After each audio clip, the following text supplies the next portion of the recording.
ओम नमो भगवते वासुदेवाय। बोलो विष्णु भगवान की जय। नमस्कार दोस्तों, स्वागत है आपका मेरे यूट्यूब चैनल आर के भक्ति में। दोस्तों, मैं आज आपको बैसाख मास के शुक्ल पक्ष पूर्णिमा की व्रत कथा सुनाऊंगा। कृपया उसे ध्यानपूर्वक सुने। जो भक्त हमारे चैनल पर नए आए हैं वो हमारे चैनल को सब्सक्राइब करें, वीडियो को लाइक करें और कमेंट में ओम नमो भगवते वासुदेवाय लिखना न भूलें। बोलो विष्णु भगवान की जय। बैसाख पूर्णिमा व्रत कथा। हिंदू धर्म में पूर्णिमा तिथि का विशेष महत्व होता है। इस दिन व्रत कथा और दान पुण्य करते हैं। सभी पूर्णिमा के अलग अलग महत्व एवं अलग अलग कथाएं होती हैं। बैसाख मास पूर्णिमा का यह पावन तिथि हिंदू धर्म में विशेष रहता है। इस व्रत को धन और संतानदायक माना गया है। जो भी श्रद्धालु पूरी विधि विधान के साथ बैसाख पूर्णिमा की व्रत कथा सुनते हैं, व्रत रखते हैं, उनकी सभी मनोकामनाएं भगवान विष्णु पूरा करते हैं। कहा जाता है कि जो कोई भी बैसाख पूर्णिमा कि व्रत को कथा के साथ पूरे नियम के साथ पूरा करता है, उसके ऊपर भगवान विष्णु और माता लक्ष्मी जी की विशेष कृपा होती है।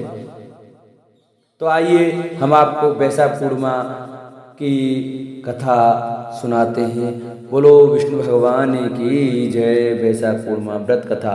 एक बार द्वापर युग के समय माता यशोदा भगवान श्री कृष्ण से पूछती हैं कि आप संसार के पालन करता हो, मुझे ऐसा कोई उपाय बताओ जिससे मृत्यु लोक में किसी भी स्त्री को विधवा होने का भय ना हो और ना ही उसे निसंतान होने का दुख रहे। तब भगवान श्री कृष्ण ने अपनी माता से कहा कि मैं आपको एक ऐसे व्रत के बारे में विस्तार से बताता हूँ। सौभाग्यवती प्राप्ति के लिए हर महिला को 32 पूर्णमासी तक इस पावन व्रत को करना चाहिए। इससे संतान और सौभाग्य की रक्षा होती है। कांतिका नामक नगर में राजा चंद्रहास राज करता था। उसके नगर में एक धनेश्वर नाम का ब्राह्मण भी अपनी पत्नी सुशीला के साथ रहता था। इनके घर में किसी प्रकार के धन संपत्ति की कोई कमी नहीं थी, लेकिन ब्राह्मण के कोई संतान न थी, जिसके कारण दोनों पति पत्नी बहुत दुखी रहते थे। एक बार उस नगर में एक साधु आता है जो सभी घरों से भिक्षा मांगकर गंगा नदी के किनारे भोजन कर जीवन यापन करता है, लेकिन वह साधु धनेश्वर के घर भिक्षा मांगने नहीं जाता।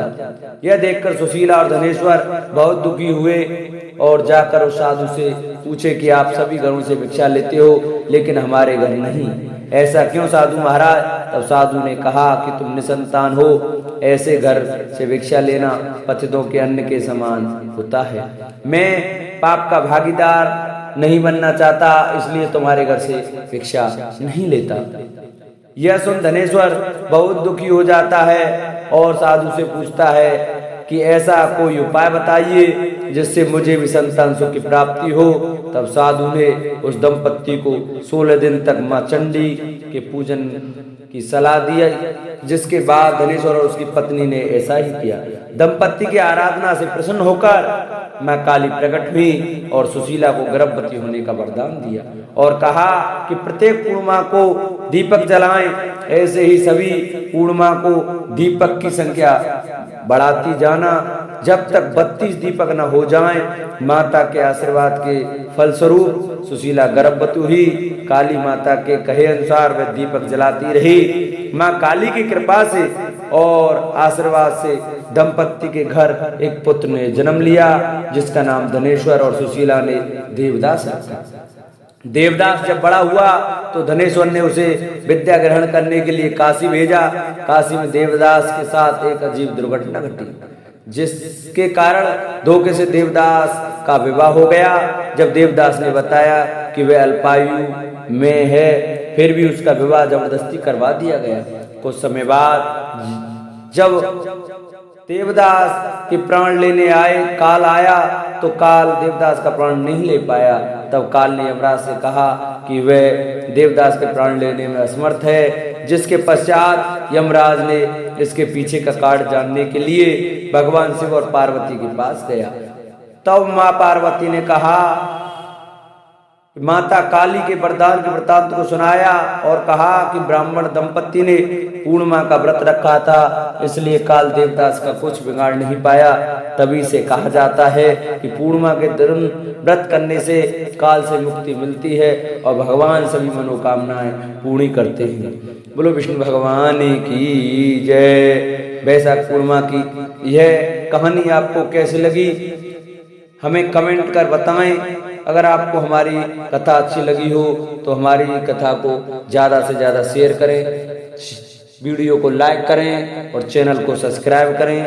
बोलो विष्णु भगवान की जय। बोलो पूर्णिमा माते की जय।